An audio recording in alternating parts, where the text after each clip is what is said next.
Hello, YouTube. Welcome to On the Swivel at the Sportsbar. Hey, listen, you're on the Unique Sports Talk podcast.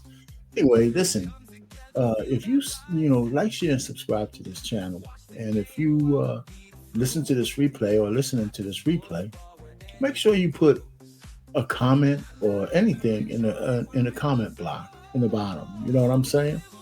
And if you listen to this whole thing, put a dog emoji or something in there so I know that you listen to the whole podcast. Now, it won't be long. Usually, sometimes I have some friends up, or it's just me.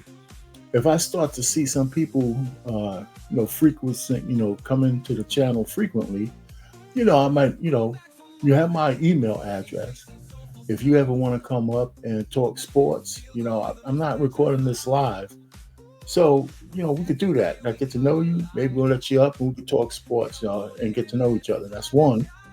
And two, I will start to go back live at some point, but not anytime soon. But that's one of the things I'm going to do. So like, share, and subscribe to the channel. Let me know that you're out there. I'm going to put some timestamps on this. And so as I go through from one sport to another, and you could just jump to the one you want to listen to if you don't want to listen to everything. So you'll see how this whole video is structured if you stay for a while. You know what I'm saying? And I have fun with it. So, I want to offer that up to you guys. So just make sure you hit the like button because that's really important. Put some comments in there. And so help me get this into the algorithm. Share the video. Share with other people who like sports, okay? And I'd appreciate that. Most of the content I use is just not my own understanding. I'll use some other people's videos and stuff, and that's okay because it's all fair use. And and we could just have a good time talking sports because everybody loves sports. It's part of our fabric, right, as society. So. It's much better than just talking politics all the time. I do have a channel, marriage, politics, and sports, and I do a lot more on my political commentary there. And I have a theme-based music channel that I just put AI-generated music there. So anyway, on this channel, Unique Sports Talk, like, share, subscribe, put something in the comment block on replay, and I'd appreciate that. And hey, we'll just go from there. So once again, welcome to On the Swivel at the Sports Bar. So what do we have cooking today? Of course, we got to start with the NFL, right? We got to start with the NFL. All right. The season's well underway. So what do we got coming up? So this is just the matchups coming up for this week. Starting tomorrow, we got these matchups. And some of the games, all the games. And one thing about the NFL that you can't deny, that every game counts. From the first game of the season, every game counts. You cannot afford to throw away games. So here's the matchups. They got some good ones here. Even if they're not at the top of the list, like, for example, the Ravens. The Ravens can't afford to lose any more games. Well, they can, but they can't lose it. I say 3, right? Because they already have 5 losses. And if they're in the AFC, you're probably not getting into the playoffs if you have more than 8 losses. And then even at 8 losses, you probably have to get in based on tiebreakers. You know what I'm saying? So they can't really afford to give away games. So they got a big game against the Vikings coming up. Now, the reason why I mentioned the Ravens is because everybody wants to see Lamar Jackson in the playoffs, right? He puts butts in the seats, and we'd like to see him try to get to the Super Bowl. And, both Buffalo and Kansas City are his biggest nemesis, but it might be the Patriots this year. Who knows? But if he's going to get there, this is the year to do it because there's no blockbuster team out there. Some people thought it would have been the Ravens, but their defense absolutely sucks. So there's some good games coming up, and we'll come back to the games. So here's something else I want to show you. All right. So here's the standings. The Patriots and the Colts. They have the best. They have the best record right now. The Buccaneers are playing great football. The Eagles, they keep shaking off that, I won the championship rust. So, they're always going to be considered because their team is back. The quarterback is good. They still got that running back who's still at the top of his game. The Steelers, people keep waiting for them for the bottom to fall out on Tomlin. They're playing some good football. There last week they played a damn good game, and that's coming off a stinker that they came off of. So, so every week there's a new, there's a new surprise. So that's football for you, correct? So that's the standings, and here's the 5 games that I picked for the week that I think are worthwhile. I mean, if you've got a favorite team, you're going to watch your team anyway. But me, I watch the Red Zone channel. It's been my mainstay. So in my area, the favorite teams, I don't want to just, waste my time just watching them only. So I'm on the Red Zone channel. It's probably one of the best inventions the NFL ever made. So the Patriots against the Bucks, that should be a really good game. Both teams contending, at the top of their divisions. The Steelers and the Chargers, here's another one. The Steelers need to win a game like that. They're home. The Chargers are very good. The Steelers could win that game as any given Sunday. I wouldn't be surprised if the Chargers are favored a little bit, but the Steelers are at home, right? Wait a minute, are they at home or is it the Bucks? I think the Chargers are at home. The Eagles play the Packers, the Rams and the 49ers, and the Ravens and the Vikings. So all these games, I put the Ravens and the Vikings for both teams need to win that game. So, and this is these guys have started power ranking since week 2, I guess. And so here's this week 10. So here's where the power rankings sit with these gentlemen. NFL Power Rankings presented by Geico. Switch and save. Get more with Geico. There's a new number 1 in Pete Prisco's Power Rankings this week. Colts held the spot a week ago in the penthouse. They moved down to 7.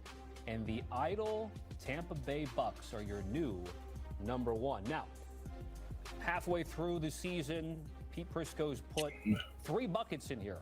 Best off the bye, Super Bowl contender, and then playoffs loading. You can check the full article on CBSSports.com, but we're going to break it down right now. Kyle Long and Rand Carthon. What's the matter? Looking for somebody on there? That's crazy. Who are you looking for? You knew I was going to be on here, right? Who are you looking for? That's crazy. You know who I was looking for. The number 16 team, the Chicago Bears. Yeah. They're on their way. Yeah. Playoffs loading. Okay. Really? Yeah. I usually just give like 3 minutes of this, just so we can get a feel. I really look at the standings that they put up in the beginning, and I'm glad they do that, by the way. But here's a little bit of banter back and forth from these guys on the panel. Dial-up internet loading? Or? Yeah, 56K, 56.6K. This thing takes forever. Hey, what's going on, Coach? Have you ever put an idle team on a bye? What's happening? That's crazy. There was a lot of crap that lost last week. What's going on, Ipan? Can you hear me? Yeah, I hear you. Every single one of them. So when Let's they get lose, together. Hold on for a second. Let me get you oriented right. But I put the Bucks back up. I think the Bucks, Let's do look, it you know I've been a big this believer in the way. Bucks the entire season. I don't Oh, think no. they'll be the best team No, that's not the way. They're getting I'm having some back. problems Get with this guys back. stupid The thing. There it offense has goes. played the entire season. It was cool like you had it at first. I was down No, next to no. you. Yeah, no, I was going to put it up on the Those guys have side. been in and out of the lineup. So what's going on, man? Let me stop this for a second. How you been, man? Where you been at? And you know these kids, man, they working my nerves, man. Oh, that's right. You got that gig, huh? Shoot. Yeah, this coaching girls 5th and 6th grade. Oh man, that's cool. But anyway, Yeah. man. So I went through the standings and stuff. I want to go back a little bit, get your opinion since you're here. Let me just go back a little bit. All right. So here's the standings. Now it's nothing new there, and here's the matchup. So here's the top 5 games I'm thinking coming up this week. You had any games that you have on your mind that you want to, besides this list? The Patriots and the Bucks should be a good game. Yeah, I think so too. I think that'll be a good game. That'd be the one. Let me see, Rams 49ers. Also, I think the Rams pretty much, I think all of those games gonna be a good game. Right. I put the You know, Ravens up there because they can't afford to lose. yeah, You know what I'm saying? Vikings, same thing for the Vikings, by the way. yeah. They in a must win. Both of those teams are in a must win. The Chargers are in a must win. The Packers are in a must win. Yeah, man. So it's heating up, man. That's the bottom line. The whole season is heating up big time. But let's go. I'm gonna go back to this video, but I want to go back to the start because this is when they put the rankings together. Get more with Geico. There's a new number one in Pete Prisco's power rankings this week. Colts held the spot a week ago in the penthouse. They moved down to 7, and the idle Tampa Bay Bucks are your new number one. Now, halfway through the season, Pete Prisco. All right, so this is how they got it set up. They put the Buccaneers at 1. The Colts were number 1 for 2 weeks in a row. They just lost one game and they threw them back down to 7. It's so funny how that shit works, right? Yeah, that's crazy. That's crazy. And then, okay, so these teams, they're saying any one of these teams in the middle could win the Super Bowl. I'm surprised. Listen, they don't give the Eagles enough love, man. I guess they expect the Eagles to go undefeated, right? But they still in the top, man. They only lost 2 games. What, they 7-2, 6-2? Yeah, I think they lost 3 games. There's only 2 7-2 teams. That's the Colts. The Colts are still 7-2, by the way, and the Patriots. Yeah, the Eagles lost 3 games. I'm surprised. Well, no, I think they did. I think they did. You know, we could go back there, but they lost. Well, did they lose? Oh, they're 6-2. Yeah, I was going to say the Eagles. That's what I'm saying. They had a bye. They're 6-2. Well, you know what they're thinking, right? When you win the Super Bowl, right? There's always that exhale factor. Yeah, most teams that win the Super Bowl, they usually have a losing season the next season. So the Eagles, so they're still waiting for them to exhale. And a couple of their losses were bad, though. One of those losses was pretty bad. Yeah, they was bad, but I think they still gonna be one of the top teams in the NFC. I agree with you. I mean, they're gonna win that. Well, first of all, they're gonna win the NFC East. They're gonna win that going away. And that'll be the first time in 30 years almost that they had a back-to-back champion, 25 years. Yeah, is that right? Wow. Yeah, they've always had a different champion for the NFCs every year for like 25 years. Yeah, but I didn't pick up on that one. But they're going to win it going away, man, because Dallas is shaky. Yeah, they're shaky. We don't even have to talk about the Commanders are shaky this year. And they took a step back and forget about the Giants. Jesus Christ. Anyway, yeah, man. So that's where it's at. So this is so I like to show this every week. See how it changes, and look at it. Of course, we don't know who's going to win. And so there you go. So that's that. What's next? I was going to go to college football. And this guy, I pick up on this guy here, and the AP poll just came out with ranking everybody. And he's really saying, hey, man, it's not even worth looking at because this shit's going to change week by week. Yeah, it is. The Week 11 AP poll is here, and we're in the final couple of days where we pretend this is a relevant ranking until we get the playoff rankings on Tuesday, and then the ranking is actually completely irrelevant. And let me tell you, they go out with a whimper. Some of the same flaws and things that they've had going against them all year, they're still doing here. Not much movement at all near the top. Ducks still way overranked. Notre Dame all the way up to number 10 now, extremely overranked. They should not be that high, especially when you compare them to a resume like Oklahoma. I just don't understand how you can measure up and say Notre Dame is a better resume than them. So all questionable stuff there. Moving down, I'm actually okay with how things pan out in the middle of this ranking. I think Georgia Tech's being punished pretty harshly for their loss to NC State, even though it's the same loss that Virginia has. And you could argue Georgia Tech has a better resume at this point, or at least more comparable. So a big disconnect there in the rankings. If Virginia's justified up here at 12, why is Georgia Tech not justified at 13, considering how similar those resumes are? Texas has multiple losses. So just a couple of those things that are a little questionable. We continue to move down here. This is the most egregious one. Why on earth is Tennessee still ranked? Again, the AP poll has just been rewarding quality losses and not having any quality wins way too much, in my opinion. It's the reason Tennessee's still ranked. It's the reason Notre Dame's at 10. It's the reason the Ducks are at 6. They're not respecting quality wins. Instead, they're respecting quality losses, which, of course, is going to prop up the SEC a little bit. Not trying to be an SEC hater, but I just thought I'd mention that. Washington being ranked is like the first W they've had this year, literally. So kudos to them on that. But final 8 people of the year that's going to matter for a couple of days. I think they did awful as usual. All right. So, my man, I've been tracking this guy all college football, man. He's pretty good, So he's into his college football. Basketball, man. Let's get to basketball. Oh, any questions on football? College football? Oh no, man. I think they got like 4 more weeks left, 5 more weeks. I think you're gonna see a change. Oh yeah, every week until that time, man. I'm shout out to the Louisville Cardinals, man. They moving on up the ladder, man. All right, man. Basketball, man. The season's starting out with a bang. I tell you what, the Thunder looks like they're still hungry. Yeah, they still hungry because they young, man. Them boys. I'm proud of them, man, because they showing what a team that works together look like. It's like they real supportive of each other, and that's rare today to have a team move in that capacity. But right, man, they understand the bigger picture, which is always better. Yeah, they sure do. So I mean, it's just what, and we're gonna get to it next. The in-season playoffs. Let's look at this for a second. Watching it, Coach? I was muted. Nah, I've caught a few games. I have YouTube TV, right? Yeah. So YouTube TV and ESPN and Disney are doing what they've done with other channels, right? So right now they're in a bidding war, and they taking all of ESPN off of YouTube TV. Wow. Okay. Yeah, the last year, who was that? Comcast did it with ESPN too. Oh man, that's a regional battle too. Yeah, man, they making enough money, man. But some they wanted to go up, and yep. And no matter what happens, the consumer ends up paying more. Right. All the streaming services.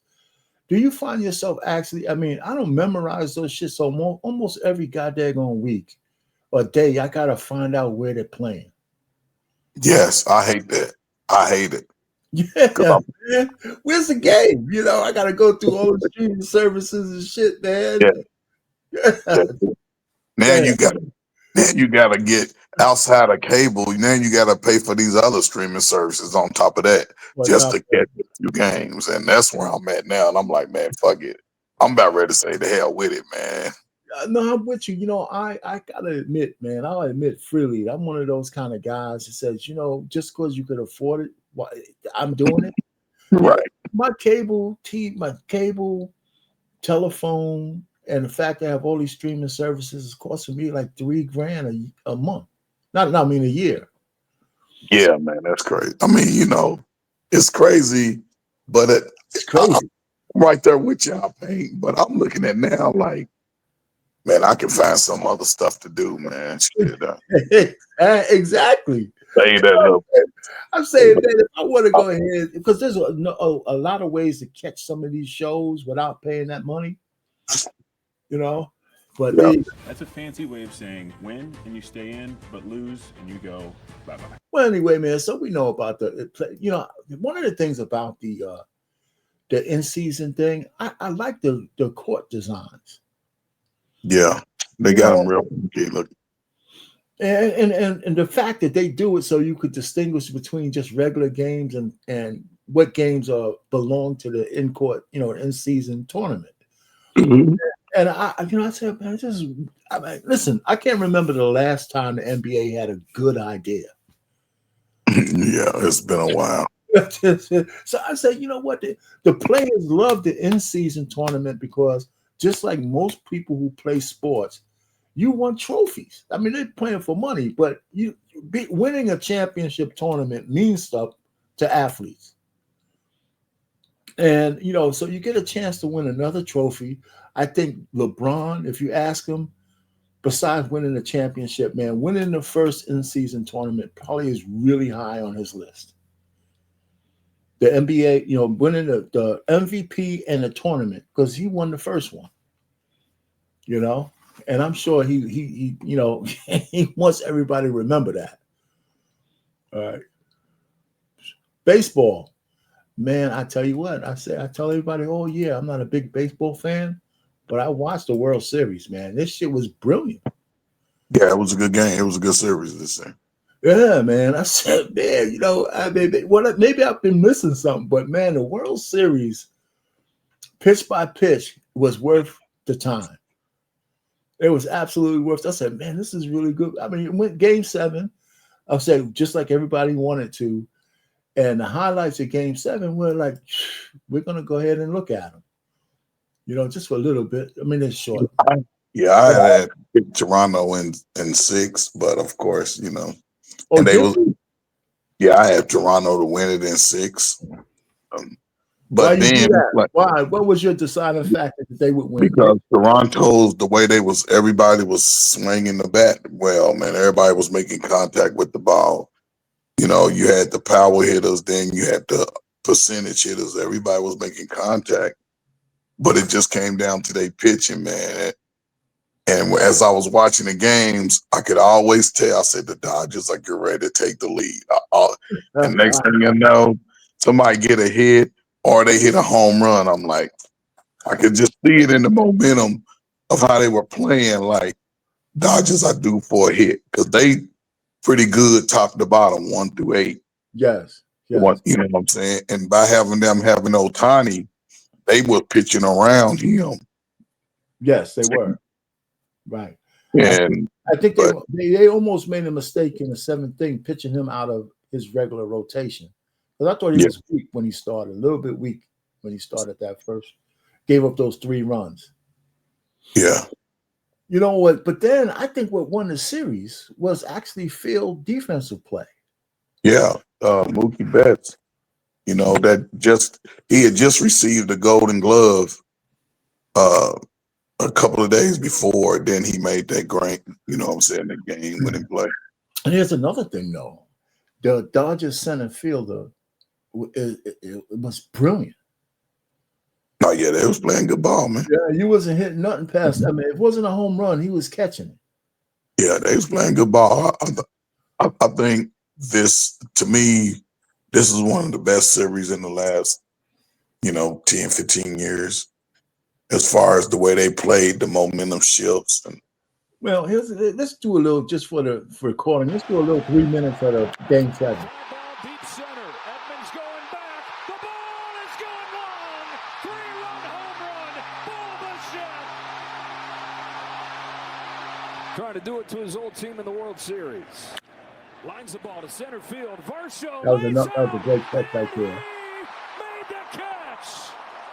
Smith is in to score. Scherzer's 2-0. Edmund pulls one down the line. A diving stop and catch by Vlad Jr. Working like a scrappy 9-hitter. Andres Jimenez. 2-2.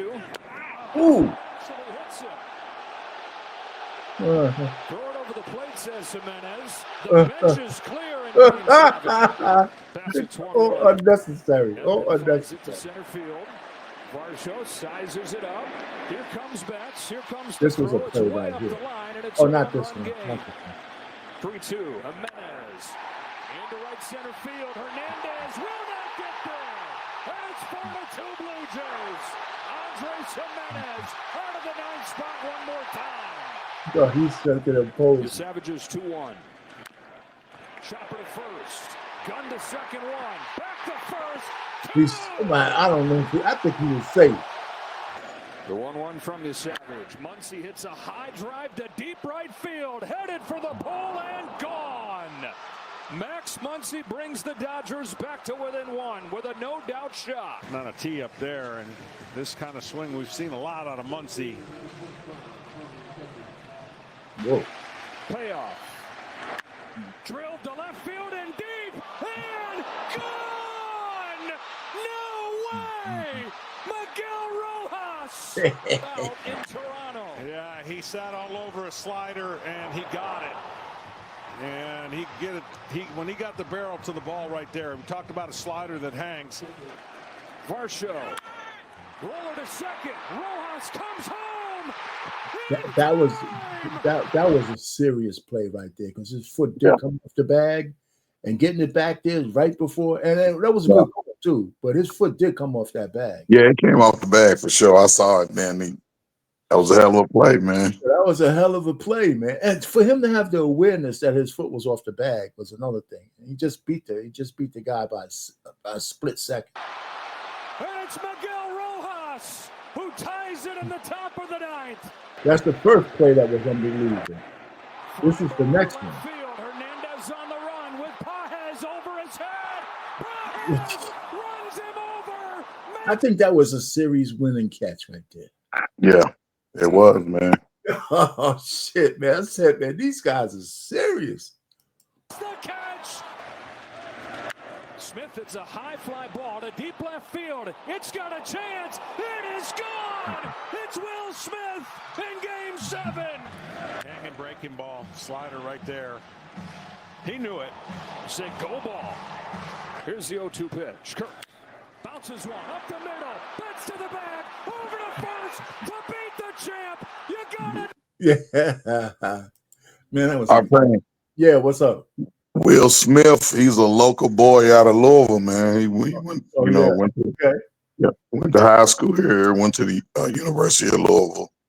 Okay. So, that's a big thing around Louisville, the fact that he's on the team and he's played most of his life here. So, and people, a lot of locals know him personally. Yeah. Oh, that's cool. I mean, that's good, man. All these guys have to be from somewhere, man. That's cool. That's cool. Anyway, so other sports banter. This is gonna be a long. I'm glad you shot up, man. Here's the thing I have for you. Talking about this chick here, right? Carly Ursay. And we don't necessarily have to play this, but she's the owner. You know about her, right?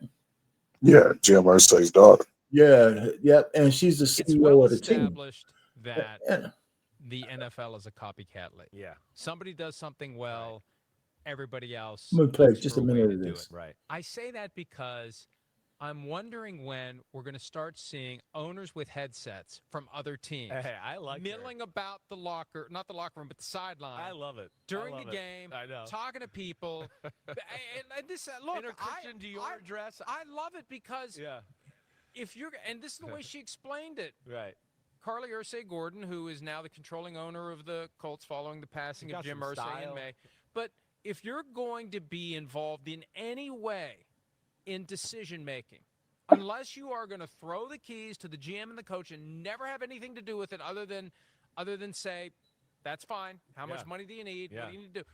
You need to be in a position where you understand what's going on. Now, let me stop it there because he's absolutely right. And it's her. She's on record saying, "Listen, if I got to sign multi-million-dollar checks and I got $1 billion operation, I need to have a little bit more than just cocktail knowledge." Does that make sense? I mean, yeah, you got to protect your investment today for sure. So, yeah, that's number one. And number two is she was a man. Nobody would be questioning her on the side. If this was Jerry Jones, right, they would be talking about what a brilliant idea he came up with. Exactly. Legendary owner. They would be, oh my God. And so she's 45 years old. And, every line of succession, when a man dies and leaves, they don't always have sons who are responsible.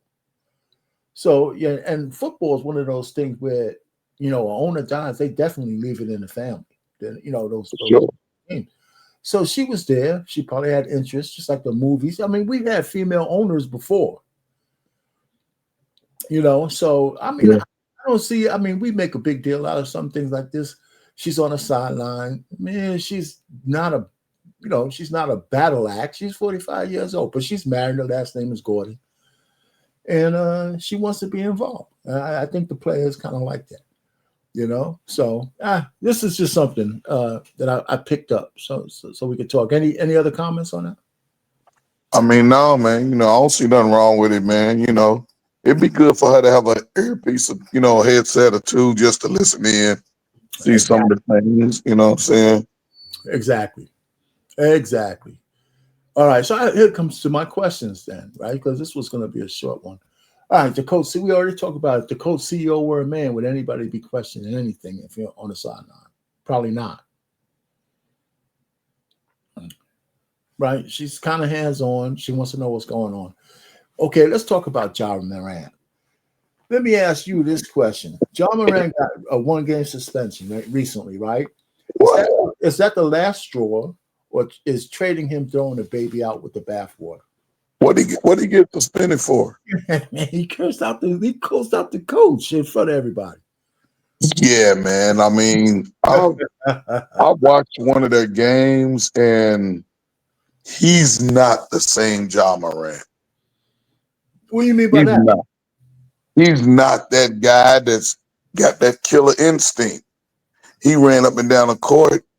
I watched maybe 8 times in a row. He's sort of just hanging out on the wing. He's not handling the ball. He wasn't, you know what I'm saying? Old Ja Morant was getting it and going and doing his thing. You think that maybe the coach is calling the plays that's playing away from him? That could be.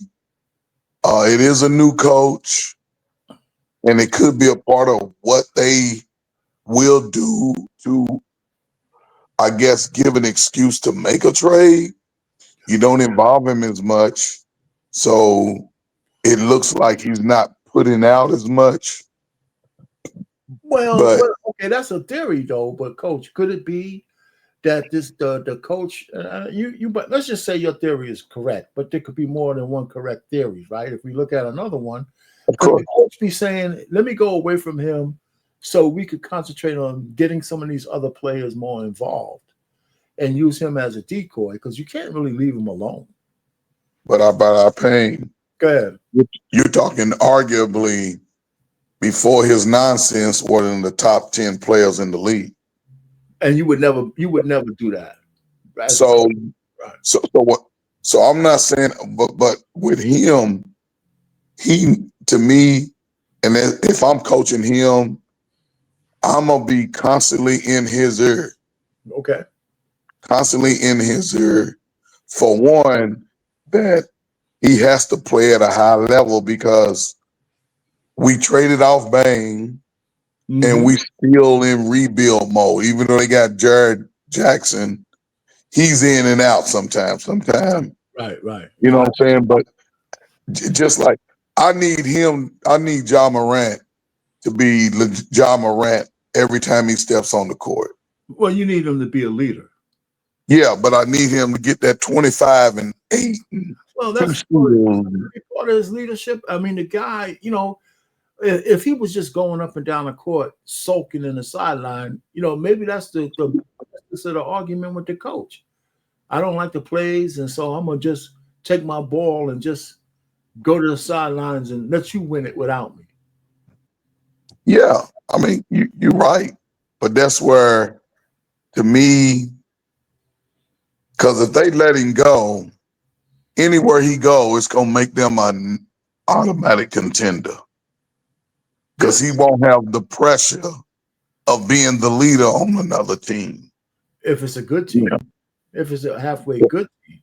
But he'll make any team better. No, I agree with that. I do. Maybe it's his time to get out of Memphis.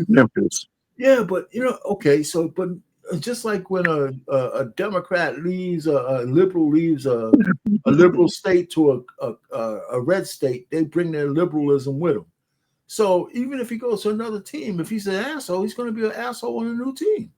But I don't think it's more of his own court. See, you never really heard players talking about. Okay, so isn't that even worse? If it's off court, he's gonna be. But I think sometimes a change of scenery can change that, because now you look, if they move you. Now you got eyes on you like, hey, you ain't got too many chances, because if another team gets you and you don't show the leadership ability and that you're willing to make that change in life, it'll be a short-lived career for John Oh, Morant. no, I agree with you there. He's already hurting himself for top dollar. He's already hurting himself for top dollar. So he got suspended one game. I guess he's back now, whatever. But I think I'd be really, really reticent to trade him, throwing him out with the bathwater, because what I'm going to get back, right? That's one. And then Memphis, at least, I don't know. I didn't see that. Let me go back here. What is Memphis's, where do they fall? The Grizzlies, what, 11? Shit, they're not even in the playoff. Well, this is so early. But they're having bad games already. But he's not the 24, 26, 30-point John Morant that he needs to be. Right.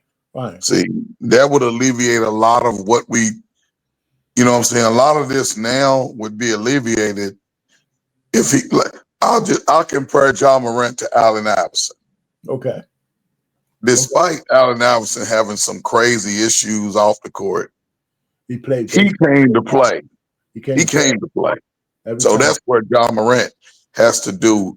Get out there, dive for the ball, get the steals, get your points, and then that'll take a lot more pressure off him. But if he's going out there lackluster, getting 18, 16, 15 points, you're not really leading the team. So I agree with you. All right. So, and I think we talked about this. What's your impression about the in-season tournament? I think it's good, I guess, to keep the games meaningful early in the year. Okay. So, you know, I think it's good, you know. So, I mean, and the thing about the in-season tournament is teams are still gelling together, still formulating how they're going to get things, you know, solidified later on in the season. Right. So you'll see players getting opportunity to level their game up and be a part of that. Now you part of the showcase of the NBA. Some of the rookies, some of the guys who may be in their second, third, fourth year, this is a chance for you to sort of elevate and get that big payday that you're looking for. There you go. I agree. I hear you. And listen, I like it. You know, plus it ends in December. So it's almost like the first half of the year when you're just getting started, you have a tournament, somebody's a champion, somebody's an MVP, you know, it's exciting because the games, man, the early games, it's something like I think baseball could benefit from, you know, so because I mean, I'd say the first 80 games in baseball, you got to pretty much be a real hardened baseball fan. Mm-hmm. You know, because man, you sit back, oh man, shit. All right, so let's just move on to you heard about Gervonta Davis, right? For John, the guy is just, I mean, it's just horrible. Let me see if it's gonna work. Gervonta Tank Davis is facing new legal trouble just weeks before his exhibition fight with Jake Paul. A new civil lawsuit was filed in Miami-Dade County by his ex-girlfriend, Courtney Russell, accusing Davis of battery, kidnapping, false imprisonment, and emotional distress. According to the lawsuit, Russell says Davis stormed into her workplace, the Miami club Tootsie S, dragged... So first, he fell in love with a stripper, right? That's what she is, her workplace. Tootsie S? Is that a strip joint?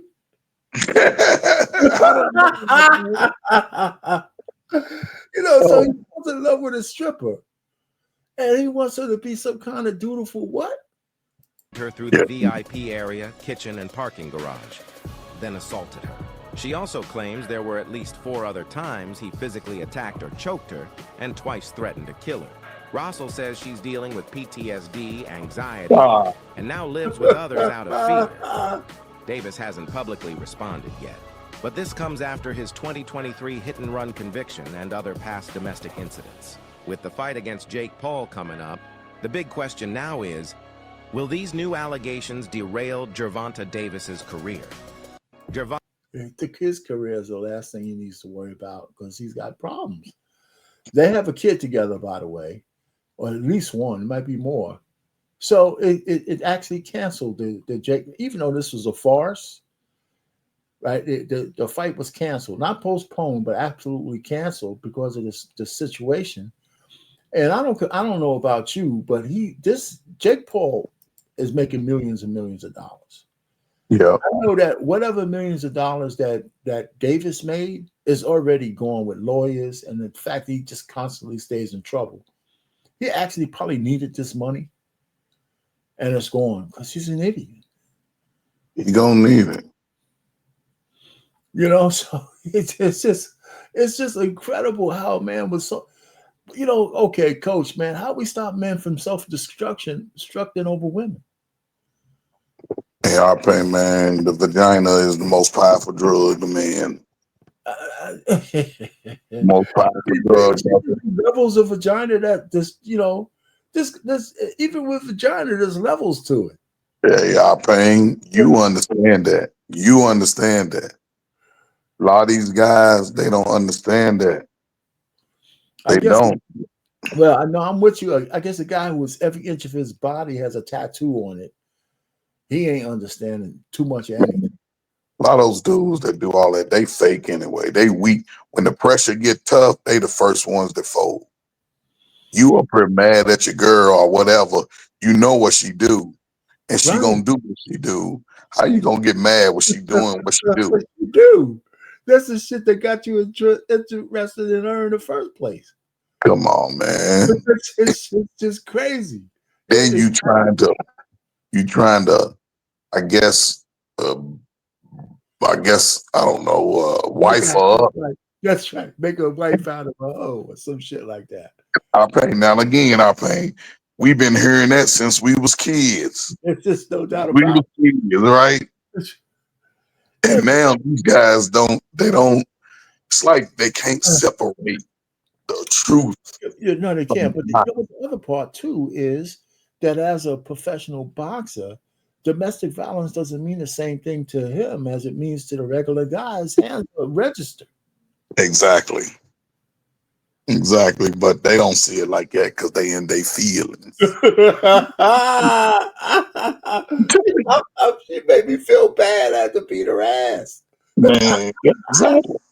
She made me feel. She made me feel like dancing. She hurt my feelings, and I had to toot her ass up a little bit, man. Just get her back alive. That's just so wild, man. It's a damn shame. Yes. So anyway, man. And then, of course, the Benavidez fight is on this month. That's still going on, man. I like that dude, man. Unfortunately, I think this is on pay-per-view, and I don't think anybody's going to pay for pay-per-view unless they just comes on a streaming service that people are already paying for. Because, too bad this is not on Netflix because they're paying top dollar. And Fedora against Thurman, that's in January now, but that got postponed because I think Fedora got hurt. This guy's like 6'2", and he towers over everybody in the super welterweight division. But they say that might be an interesting fight. Thurman, I think he's a good fighter, but I don't think he's special. So anyway, I still cover some of that. Hey, man, so that was it, man. Any parting thoughts on your end?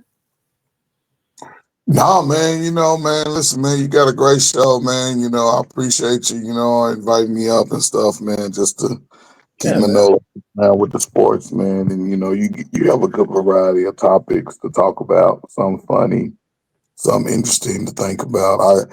I usually reflect on your shows, maybe like when I'm involved with, when I'm watching sports or like even coaching, I sort of reflect on some of the things that you talked about in reference to players and things they can do. But, it's all good, man.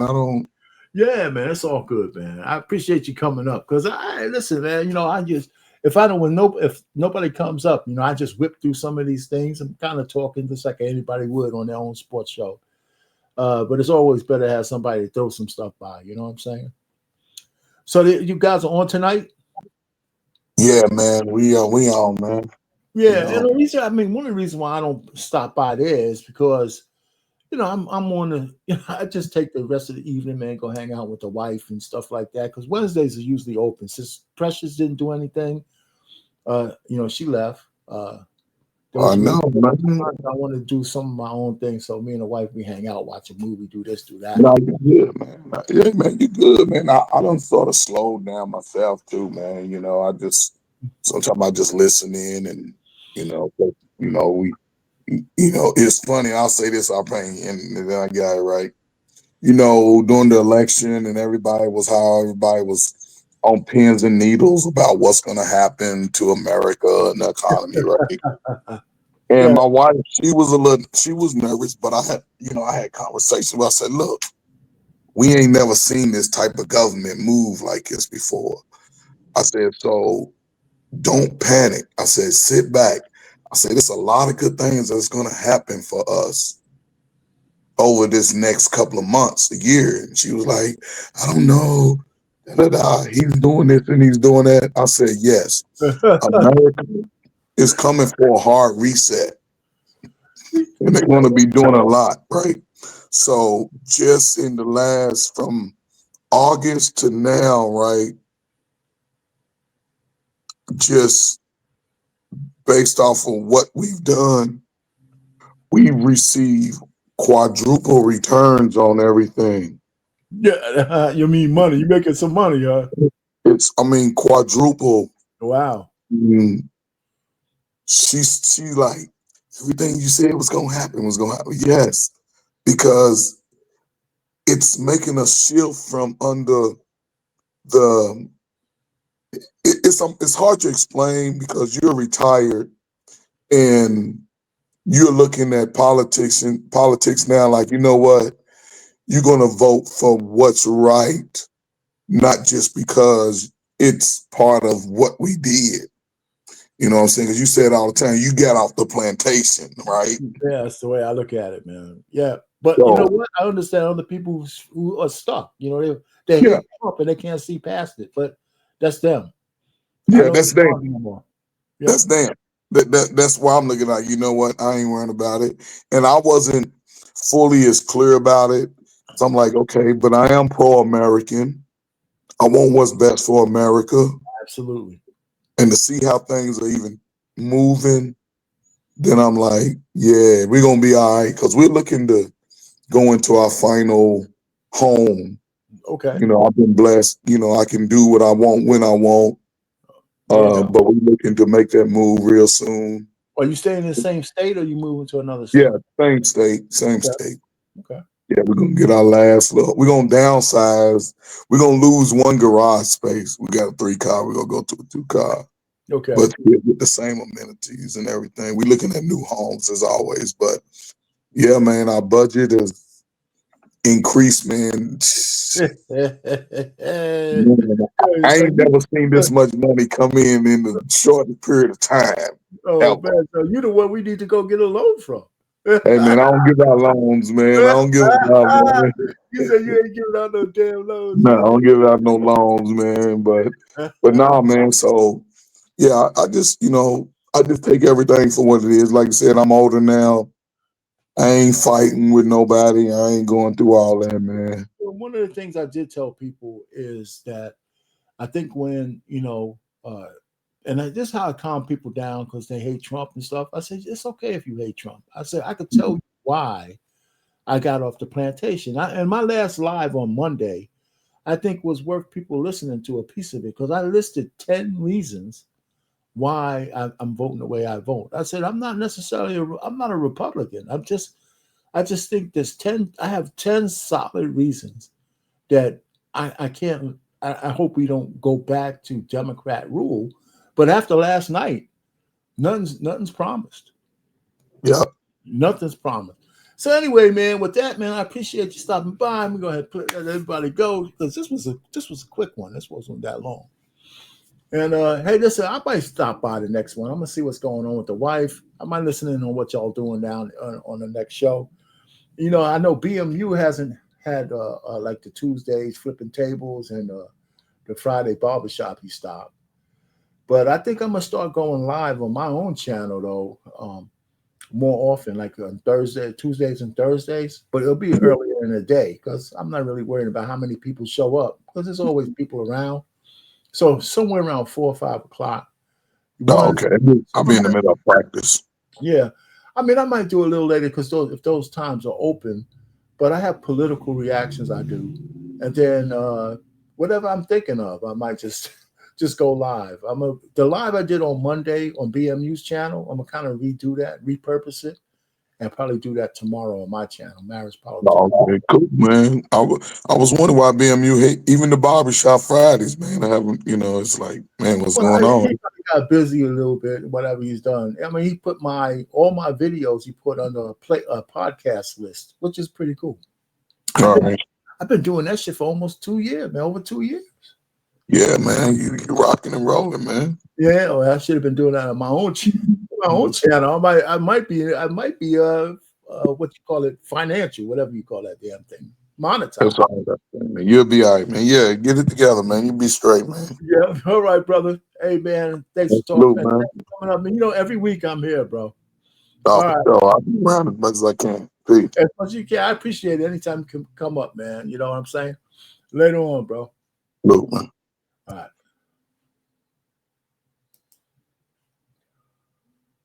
And for you, everybody out there, if you got to this point, I'm gonna put some timestamps again, like, share, and put a comment in there. If you got to this point, or a little bit, got to this point, put a little dog emoji in the comments and let me know that somebody listened all the way through. I'd appreciate that.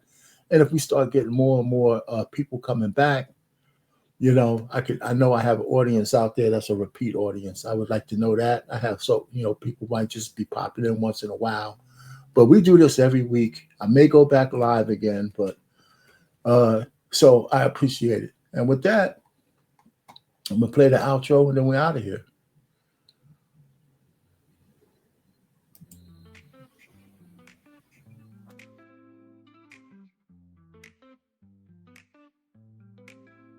Grab your friends, it's time to play. Join the fun, we're here all day. Watch the game with drinks in hand. On the swivel, let's take a stand. On the edge of our seats, we live for the thrill. In this moment together, we're feeling the chill. So here's to the laughter as we gaze at the stars. We say goodnight from the swivel at the sports bar. In the flicker of the screens where our spirits ignite, let's cherish this time as we fade into light.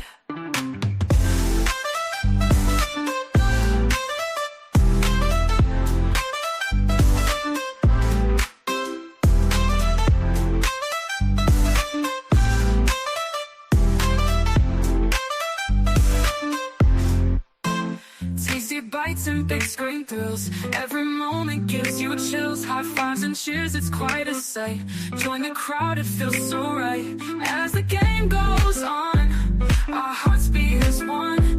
Memories in the making, oh, this night's just begun. So here's to the laughter as we gaze at the stars. We say goodnight from the swivel at the sports bar. In the flicker of the screens where our spirits ignite, let's cherish this time as we fade into light. So good night, my friends, till we meet again in this world of the game. Through thick